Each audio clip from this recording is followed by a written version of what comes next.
And this is Miss Sanam Iftikhar. We are continuing the last topic जिसमें हम लोगों ने डिस्कस किया था saturated solution, unsaturated solution and super saturated solution. बेटे इसी पेज के नीचे अगर आप अपनी बुक में देखेंगे there is an activity that is named as 2.1।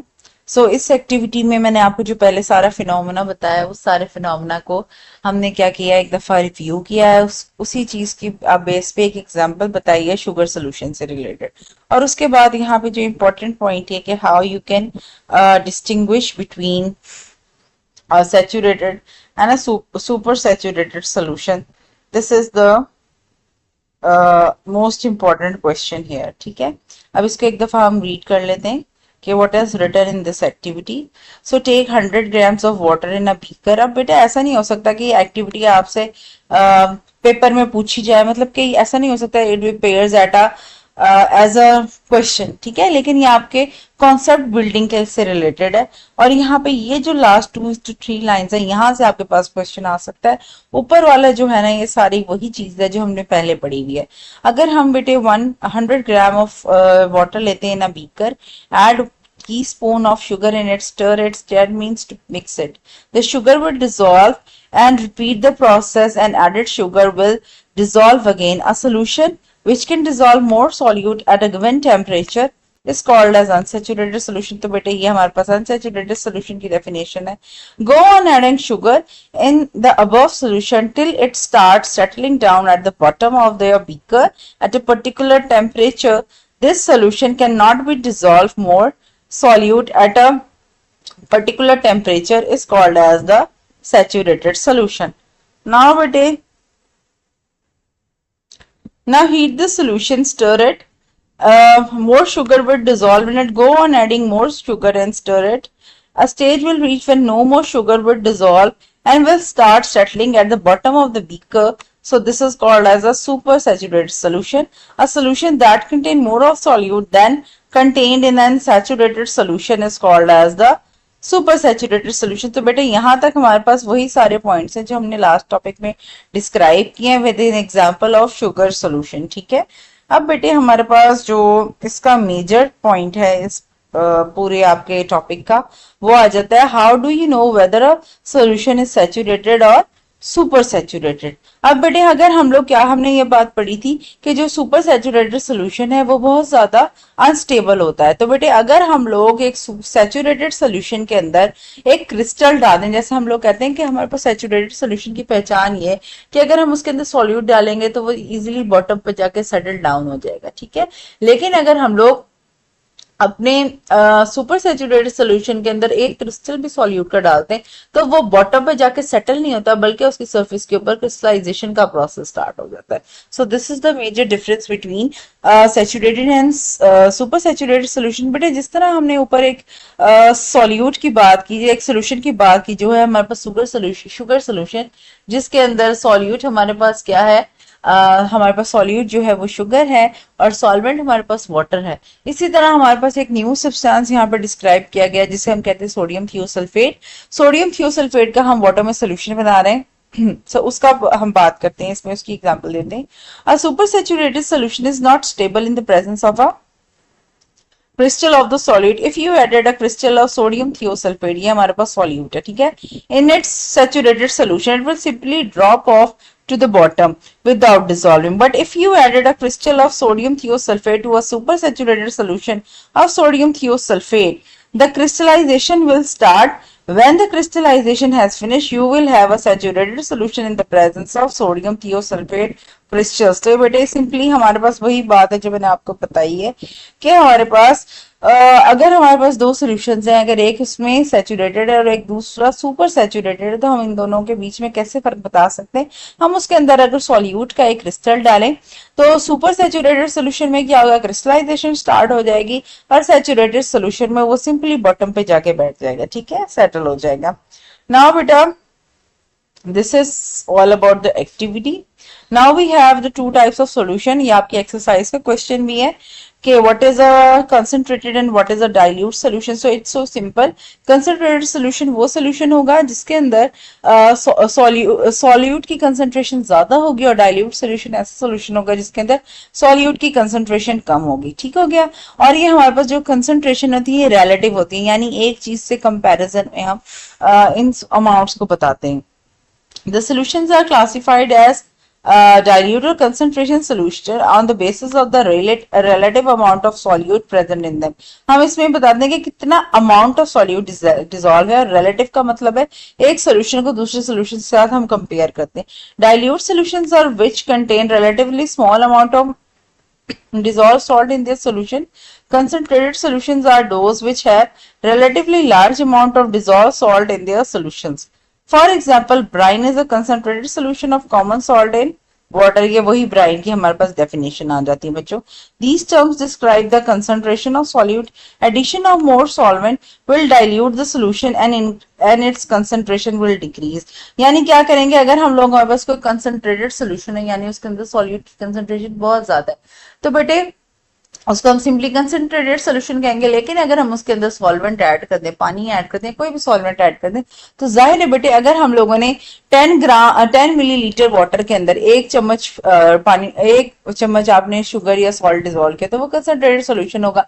अगर मैं 1 ग्राम पानी के 10 ग्राम पानी के अंदर फिर से एक ग्लास पानी और ऐड अप कर दूं, तो क्या होगा, वो सोल्यूशन एकदम से डाइल्यूट हो जाएगा और सोल्यूशन की कंसंट्रेशन क्या हो जाएगी, कम होगी. कंसंट्रेशन किसे कहते हैं बेटे, अमाउंट ऑफ डिसॉल्व सब्सटेंस को हम कंसंट्रेशन कहते हैं. उसके बाद बेटा जो हमारे पास टॉपिक आता है that is about solubility. Solubility क्या है बेटे, सॉल्युबिलिटी सिंपली किसी भी लिक्विड के अंदर हमारे पास जो उसके अंदर सब्सटेंस डिसॉल्व होते हैं उसकी जो कैपेसिटी है, वो जो उसकी मैक्सिमम अमाउंट अब्सॉर्ब करने की कैपेसिटी है, उसे हम कहते हैं solubility. Solubility is the maximum amount of solute which dissolve in a specific amount of solvent at a specific temperature. तो इसमें आपने तीन चीजें याद रखनी है. सबसे पहले मैक्सिमम अमाउंट ऑफ सॉल्यूट जो डिसॉल्व होता है in specific amount of solvent at a given temperature, यानी उसमें टेम्परेचर भी स्पेसिफिक है. The solubility of substance depend upon the solvent use as well as temperature and pressure. ठीक है. अब ये एक छोटा सा टॉपिक है but it can appear in your exam as a long question. ठीक है. अब हमारे पास दो तरह के सब्सटेंसेस होते हैं. अब अगर हम इफेक्ट ऑफ टेम्परेचर देखें ना, तो इसमें हमारे पास दो तरह के सब्सटेंसेस होते हैं. एक ऐसे सब्सटेंसेस होते हैं जिनकी जो सॉल्युबिलिटी है वो बढ़ जाती है विद टेम्परेचर, यानी अगर हम सॉल्वेंट का जो टेम्परेचर है उसको इंक्रीज कर दें, तो क्या होगा, हमारे पास जो सॉल्यूट जो होगा सॉल्वेंट में ज्यादा डिसॉल्व होगा. उसके बरक्स अगर क्या हो, अगर हम लोग कुछ ऐसे सब्सटेंसेस भी हैं कि अगर हम लोग टेम्परेचर सॉल्वेंट का कम कर दें, यानी उसे कूल डाउन कर दें, तो उस सिचुएशन में उसकी जो सॉल्युबिलिटी है वो बढ़ जाती है. तो the solubility of solute depend upon the temperature. Depending upon the nature of solute there is either there increase in solubility with temperature, यानी जैसे जैसे हम टेम्परेचर इंक्रीज करें तो सॉल्युबिलिटी भी इंक्रीज हो. और दूसरा हमारे पास इनवर्स रिलेशनशिप है जिसमें there is a decrease in solubility with temperature, यानी जैसे जैसे हम टेम्परेचर को इंक्रीज करेंगे सॉल्युबिलिटी क्या होगी, डिक्रीज होगी. तो बेटे जहां पे डायरेक्ट रिलेशनशिप है, यानी सॉल्युबिलिटी इंक्रीज हो रही है और टेम्परेचर भी इंक्रीज हो रहा है, उसकी एग्जाम्पल है पोटेशियम क्लोराइड और अमोनियम क्लोराइड. ठीक है. आपने बेटे इन सारे सब्सटेंसेस को अच्छी तरह से याद कर लेना, इनके केमिकल फॉर्मूलाज आपको आने चाहिए. उसके बाद हमारे पास जो डिक्रीज व सॉल्युबिलिटी है, जिसमें टेम्परेचर इंक्रीज करने से सॉल्युबिलिटी डिक्रीज होती है, उसमें है sodium sulphate and calcium hydroxide. ठीक है. आपने इनको याद कर लेना अच्छे से. ठीक है. अब बेटे यहाँ अगर हम टेबल को देखें तो टेबल में हमारे पास कुछ ऐसे सब्सटेंस होंगे जिसमें डायरेक्ट रिलेशनशिप होगा, यानी टेम्परेचर इंक्रीज करने से क्या होगा, सॉल्युबिलिटी भी इंक्रीज होगी. और दूसरे सिचुएशन में क्या होगा, कुछ ऐसे सब्सटेंसेस होंगे जिसमें टेम्परेचर इंक्रीज करने से सॉल्युबिलिटी क्या होगी, डिक्रीज हो जाएगी. तो सबसे पहले हम बेटे सोडियम क्लोराइड की एग्जाम्पल देखते हैं. इसमें आप देखो यहाँ पे इतनी सॉल्युबिलिटी है और यहाँ पे सॉल्युबिलिटी इंक्रीज हो रही है. अगर हमारे पास 20 डिग्री सेल्सियस है और दूसरे सिचुएशन में क्या है 100 डिग्री सेल्सियस है. अब बेटे अगर हम देखें तो फर्स्ट में क्या है, सॉलिबिलिटी कम है और बाद में सॉलिबिलिटी क्या हो जाती है, ज्यादा हो जाती है। इसका मतलब है हमारे पास इंक्रीज इन टेम्परेचर से सॉलिबिलिटी ज्यादा हो जाती है। तो हम कह सकते हैं कि इन दोनों के बीच में क्या है, डायरेक्ट रिलेशनशिप है। उसके बाद है बेटे पोटेशियम क्लोराइड। इसमें क्या हो रहा है, यहाँ पे सॉलिबिलिटी कम है और यहाँ पे सॉलिबिलिटी ज्यादा है, इसका मतलब इसका भी डायरेक्ट रिलेशनशिप है। फिर है बेटे सोडियम क्लोराइड, यहाँ पे सॉलिबिलिटी इतनी है और उसके बाद बेटे we have the solubility equal to that, यानी यहाँ पे क्या हो रहा है, सॉलिबिलिटी बढ़ रही है। सॉलिबिलिटी हमारे पास यहाँ पे भी इंक्रीज हो रही है और यहाँ पे अगर बेटे देखें तो यहाँ पे हमारे पास जो सॉलिबिलिटी है वो क्या हो रही है, डिक्रीज हो रही है। ठीक है, इसका मतलब है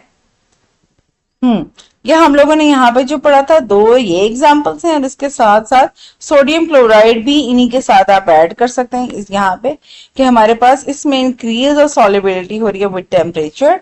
लेकिन हमारे पास जो एक एग्जांपल है with the inverse relationship, that is calcium hydroxide. Right, अब आपने ना इनकी अमाउंट्स नहीं याद करनी, आपको सिर्फ इसका रिलेशनशिप याद होना चाहिए।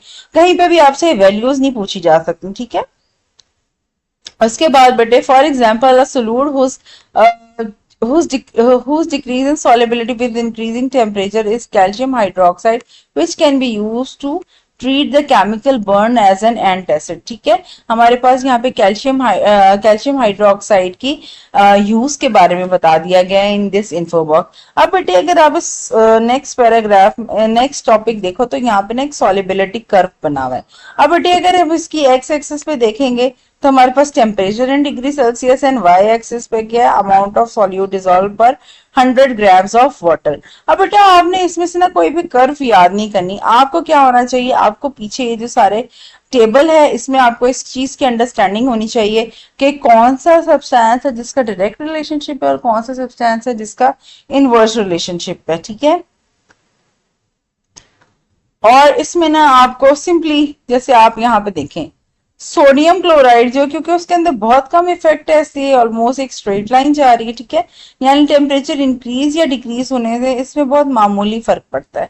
यहाँ पे आप देखते हैं ना, ये देखो 36.5 है और यहाँ पे 39.5 है। इसका मतलब है इसमें एक माइन्यूट फर्क पड़ता है। अब जहां पे बेटा आपने याद रखना है, जहां पे बहुत ज्यादा डायरेक्ट रिलेशनशिप होगा, यानी टेम्परेचर इंक्रीज करने से जो हमारे पास सॉलिबिलिटी है वो भी इंक्रीज हो जाएगी। अगर मैं कहूँ ये दोनों एक्सिस है, ये हमारे पास एक्स एक्सिस है, ये वाई एक्सिस है, तो आपके पास जो ग्राफ होगा वो अपवर्ड मूव करेगा। ठीक है, लेकिन अगर हमारे पास इनवर्स रिलेशनशिप होगा तो क्या होगा, हमारे पास ग्राफ ऊपर से ही शुरू होगा और वो नीचे की तरफ जाएगा। ठीक है, so this is for the direct relationship and this is for the inverse relationship. यानी अगर हमारे पास सोडियम क्लोराइड की, कैल्शियम क्लोराइड की या फिर अमोनियम क्लोराइड की एग्जांपल आए तो आपने कौन से वाले ग्राफ को टिक करना है, इस वाले को। और अगर हमारे पास बेटे दूसरी एग्जांपल जहां पे हमारे पास था कैल्शियम हाइड्रोक्साइड जिसमें इनवर्स रिलेशनशिप है वो आए तो आपने ये वाला ग्राफ टिक करना है। ठीक है, so this is for inverse relationship,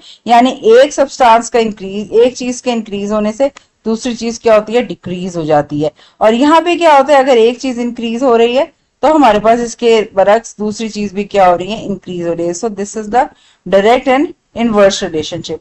right, उसके बाद बच्चों जो आपकी बुक में मजीद एग्जांपल्स हैं, लेट मी चेक के इसके अलावा कोई है, इसके अलावा बेटा कोई एग्जांपल नहीं है। लेकिन आप देखो इस पूरे आप ग्राफ को देख के कुछ चीज एनालाइज कर सकते हो। जैसे ये है एक लाइन नीचे की तरफ ये मूव करी है, मैं ऐसा करती हूँ इसे बेटे किसी डिफरेंट कलर से शो करती हूँ ताकि आप लोगों को आसानी हो समझने में। ठीक है, okay, so I am picking green colour. सो बेटे देखो यहाँ पे जैसे ये है सोडियम, इसका कर्व नीचे की तरफ जा रहा है, सल्फर डाइऑक्साइड का कर्व नीचे की तरफ जा रहा है, इस HCl कर्व नीचे की तरफ जा रहा है। इसका मतलब है ये तीनों किस कैटेगरी में आते हैं, इनवर्स रिलेशनशिप में आ रहे हैं। ठीक है, अब हम देखते हैं कि ऊपर की तरफ कौन कौन से कर्व जा रहे हैं। बेटे इसके लिए I am taking the colour blue. ठीक है, अब अगर अब मैं ब्लू कलर में देखूं तो यहाँ पे सोडियम, जैसे सोडियम नाइट्रेट, उसके बाद हमारे पास क्या पोटेशियम नाइट्रेट की एग्जांपल है, ये हमारे पास क्या है अमोनियम क्लोराइड है, उसके अलावा this is potassium chloride oxide. ठीक है, ये और इसके अलावा ये KCl, और यहाँ पे भी देखो बेटे ये पोटेशियम आयोडाइड। ये सारी क्या है, ये वो एग्जांपल्स हैं जो ऊपर की तरफ जा रही हैं, ठीक है। यानी ये सारी क्या है, इनवर्स, ये हमारे पास डायरेक्ट रिलेशनशिप बताएंगे जिसमें एक सब्सटेंस के इंक्रीज होने से दूसरा सब्सटेंस इंक्रीज हो रहा है, राइट। और बेटे अगर मैं इसके अलावा आपको बताऊं कि जो अनरिएक्टेड है, यानी जो दोनों कंडीशन में आ रही है, ना वो प्योरली इस सब सिचुएशन में आ रही है, ना वो प्योरली दूसरी सिचुएशन में आ रही है, तो वो हमारे पास क्या है, उसकी सिर्फ एक ही एग्जांपल आपकी बुक में गिवन है। और वो कौन सी एग्जांपल है, वो है बेटे सोडियम क्लोराइड की एग्जांपल, जिसमें हमारे पास एक स्ट्रेट लाइन शो हो रही है, ठीक है। सो इस पूरे ग्राफ को मैंने आपको कैटेगराइज कर दिया है कि किसमें हमारे पास अपवर्ड जा रही है, इसका मतलब ये डायरेक्ट रिलेशनशिप है, जिसमें डाउनवर्ड जा रही है इसका मतलब ये इनवर्स रिलेशनशिप है। और हमारे पास यहाँ पे सोडियम क्लोराइड एक ऐसा सब्सटेंस है जो बिल्कुल आप कह सकते हो कि ये इंक्रीज नहीं हो रहा। अगर आपके पास ऐसा एमसीक्यू है, ये इंक्रीज हो रहा है, डिक्रीज हो रहा है या फिर कांस्टेंट है, तो आपने यही लिखना है कि कांस्टेंट है या इंडिपेंडेंट है इसमें। लेकिन अगर आपके पास इंक्रीज और डिक्रीज के अलावा कोई ऐसा कांस्टेंट या इंडिपेंडेंट का ऑप्शन नहीं आएगा, तो आपने इंक्रीज के साथ जाना है, क्योंकि इसके अंदर आपका टेबल शो करता है कि थोड़ी सी there is a positive side towards increase in temperature, ठीक है। इस वजह से आप इसको इंक्रीज में भी लेके जा सकते हैं, ठीक है। लेकिन ऐसे एमसीक्यूज कभी बोर्ड एग्जाम में आते नहीं है, बिकॉज दे नो कि ऐसे कंट्रोवर्शियल पॉइंट्स वो शेयर नहीं करना चाहते जिसमें एक से ज्यादा ऑप्शन क्लियर हो। Student, this is miss Sanam Iftikhar and we are discussing the last topic of your chapter number 2 of National Book Foundation for class 9 chemistry book. So बेटे the topic is name is colloids and suspension. So simply हम लोगों ने last time solution के बारे में पढ़ा था। अब हम लोग कुछ दो न्यू टर्म्स हैं जिन्हें हम क्या कहते हैं, कोलाइड, और थर्ड को कहते हैं हम सस्पेंशन, जिनके बारे में हम स्टडी करते हैं। तो बेटे this appear as a important long question in your board exam कि what is the difference between solution, colloids and suspension. तो बेटे इसका जो टेबल 2.3 है, this is the most important part of your of this topic. सबसे पहले आपने ना इन सारे पॉइंट्स को अच्छी तरह लर्न कर लेना है, इसकी एग्जांपल्स को, और अगर आपके पास डिफरेंस आता है तो आपने इसी सारे टेबल को लिखना है, ठीक है, और इसी तरह टेबुलर फॉर्म में लिखना है। और अगर आपके पास ऐसा कोई इंडिविजुअल क्वेश्चन आ जाए तो आप क्या करेंगे, इन सिर्फ ये जो 5 पॉइंट्स हैं इनको 0.5 लिख देंगे और एक एग्जाम्पल लिख देंगे। So this will be enough for you. और बेटे ऊपर वाले जो पैराग्राफ्स है इसकी हम एक दफा रीडिंग कर लेंगे। मेजरली इनमें वही पॉइंट्स हैं जो पहले आप पढ़ चुके होंगे नीचे टेबल पे, लेकिन हम देख लेंगे मे बी एक दो पॉइंट ऐसे हों जो टेबल में डिस्क्राइब ना किए और जो आपके एमसीक्यू में आ सकेंगे, ठीक है। फॉर दैट से हम सिर्फ उसको रीड आउट करेंगे। So solution is a homogeneous mixture of two or more components. अब जो हमारे पास कोलाइड है वो भी हेट्रोजीनियस मिक्सचर, यानी इसके अंदर एक से ज्यादा फेज होता है, और सस्पेंशन भी हेट्रोजीनियस फेज है, और कॉमन चीज है इसमें टू और मोर कंपोनेंट्स, यहाँ पे भी टू और मोर कंपोनेंट। तो आपने याद करना है, यहाँ पे होमोजीनियस लिखना है, यहाँ पे heterogeneous and again heterogeneous. Next is particle size. Particle size क्या है, 0.1 से 1 nanometre, not visible by the naked eye. अगर हम कोलाइड्स की बात करें तो 1 से लेकर 10⁻³ nanometre, it is visible by naked eye. बेटे ये जो एक्स्ट्रा नेकेड आई लिखा है आपने कट कर देना है, this is written by mistake in your book, ठीक है। इसी तरह यहाँ पे भी ये जो बाय निकेड आया इसको भी आप कट कर दें क्योंकि आपकी बुक में गलती से लिखा गया, ठीक है। उसके बाद यहाँ पे पार्टिकल साइज है ग्रेटर देन 10⁻³ यानी ये 1000 नैनोमीटर के बराबर होगा, it is visible by the naked eye. तो आपने क्या लिखना है, सबसे पहले आपने पार्टिकल साइज लिखना है 0.01, यहाँ पे क्या है 1 से लेकर 10⁻³ और लास्ट क्या 10⁻3। ये हमारे पास है पार्टिकल साइज, ये इनविजिबल होगा, ये विजिबल है, this is again visible. So particle can pass through normal as well as ultra filter paper. यहाँ पे particle can pass through normal filter paper but not through the ultra filter paper. Again particle can not pass through normal as well as the ultra filter paper, right. उसके बाद है the light can not be scattered, यानी solution के अंदर जो light है वो फैलती नहीं है due to small particle size. और हमारे पास इस इफेक्ट को कहते हैं हम टेंडल इफेक्ट, ठीक है। यहाँ पे भी वही लिखा हुआ है कि कोलाइड्स टेंडल इफेक्ट करते हैं, यानी वो लाइट को स्कैटर करते हैं और ये भी लाइट को स्कैटर करते हैं। लास्ट है point, they do not separate, solution do not separate. इसी तरह colloids can not be separated, और जो हमारे पास सस्पेंशन है दैट सेपरेट और settle down when stationary. Stationary का मतलब जब हमने रेस्ट सिचुएशन में रख दे। एग्जांपल सॉल्यूशन की क्या है, सी वाटर है, कोलाइड्स की मिल्क है, और लास्ट हमारे पास सस्पेंशन की क्या है, मडी वाटर है। So this is all about the table, this is very important, आपने इससे as a long question last भी प्रिपेयर करना है। अब बेटे हम लोग यहाँ पे चेक कर लेते हैं क्या क्या पॉइंट्स गिवन है आपकी बुक में। So colloid is a heterogeneous mixture in which solute particles are larger than those in the true solution but not large enough to be seen by naked eye. अब बेटे यहाँ पे देखें, यहाँ पे इन्होंने लिखा it is visible by naked eye, और यहाँ पे लिखा है invisible by naked eye, that can not large enough to be seen by naked eye, यानी ठीक है, राइट। इन दोनों में यही लिखा है which is visible by the naked eye. Next है colloid is a mixture that has particle ranging from 1 to 10 raised to 100 nanometre, यानी इसे 10 raised to 3 भी लिख सकते हैं बुक के अकॉर्डिंगली नीचे, which still able to be remain evenly distributed throughout the solution, this is known as colloidal dispersion. अब जो न्यू पॉइंट है ना उसको हम लोग दूसरे कलर से, मैं इस ब्लू कलर से हाईलाइट कर देती हूँ कि इसको हम क्या कहते हैं, कोलाइडल डिस्पर्जन कहते हैं, because the substance remain disperse and do not settle to the bottom of the container, the particles in such system do not settle after a long time, but the particle और colloid are big enough to scatter the beam of light, this is called as Tyndall effect. Also note कि यहाँ पे double L है और यहाँ पे टेंडल में एक सिंगल एल है, इसका मतलब है आपकी बुक के अकॉर्डिंगली दोनों स्पेलिंग्स ठीक है, ठीक है, आप ये नहीं कह सकते इनमें से कौन सा स्पेलिंग ठीक है, दोनों स्पेलिंग सही होंगे। So we can see the path of scattered light beam inside the collider suspension. Tyndall effect is the main characteristic which distinguish the collides from solution, hence the solutions are called as false solution or colloidal dispersion, ठीक है। तो ये point हमारे पास new है। सो stars, albumin क्या है, albumin एक protein है, एक प्रोटीन को कहा जाता है, सॉफ्ट सोल्यूशन है, मिल्क है, ब्लड है, ink, jelly and toothpaste are the example of colloids, ठीक हो गया। अब यहाँ पे देखें उन्होंने क्या क्या कोलाइडल डिस्पर्जन, कोलाइड को हम कोलाइडल डिस्पर्जन कहते हैं, इसके अलावा फॉल्स सॉल्यूशन कहते हैं, और यहाँ पे टेंडल इफेक्ट की जो डेफिनेशन है वो अच्छी तरह एक्सप्लेन की गई है। अब अगर बेटे हम सस्पेंशन की बात करें तो सस्पेंशन क्या है, suspension is defined as a heterogeneous mixture, ठीक है। हम सस्पेंशन को, let me remove this line first, हाँ जी। तो अगर हम बात करें टेंडल इफेक्ट की, पहले हम लोग जो चीजें हमने पढ़ी ना उसको ब्लू, इसको हम लोग येलो से आइडेंटिफाई करेंगे, जो पॉइंट नहीं होंगे उसे ब्लू से, ठीक है। Suspension is defined as a heterogeneous mixture in which solid particles are spread throughout the liquid without dissolving it. It is a mixture of undissolved particle in a given medium. Particle are large enough that is greater than 1000 nanometer to be seen with the naked eyes. Example is, अब यहाँ पे example जो है वो हमारे पास different है। अगर आप एग्जांपल देखें, first of all is chalk in water, that is milky suspension, paint and milk of magnesia, suspension of magnesium oxide in water. For better understanding of true solution, false solution suspension, you have characteristics, यानी हमारे पास इन्होंने examples के बाद कहा है कि आप इस टेबल से इसको बेटर अंडरस्टैंड कर सकते हैं। तो बेटे मैंने आपको यही बताया कि the table is the basis, और जो पॉइंट्स मैंने ब्लू कर दिए ये वो पॉइंट्स हैं जो आपके एमसीक्यू में आ सकते हैं। और कोलाइड्स के बारे में आ सकता है कि कोलाइड्स को हम फॉल्स सोल्यूशन या कोलाइडल सस्पेंशन क्यों, कोलाइडल सोल्यूशन क्यों कहते हैं, तो इसकी भी मैंने आपको डिस्क्रिप्शन यहाँ पे बता दी है, और टेंडल इफेक्ट की definition. So this is all about today's video. This is the end of your chapter. I hope आपको ये चीजें समझ आई होंगी. So take care of yourself and you can ask me any question if you have any query about this. Allah Hafiz.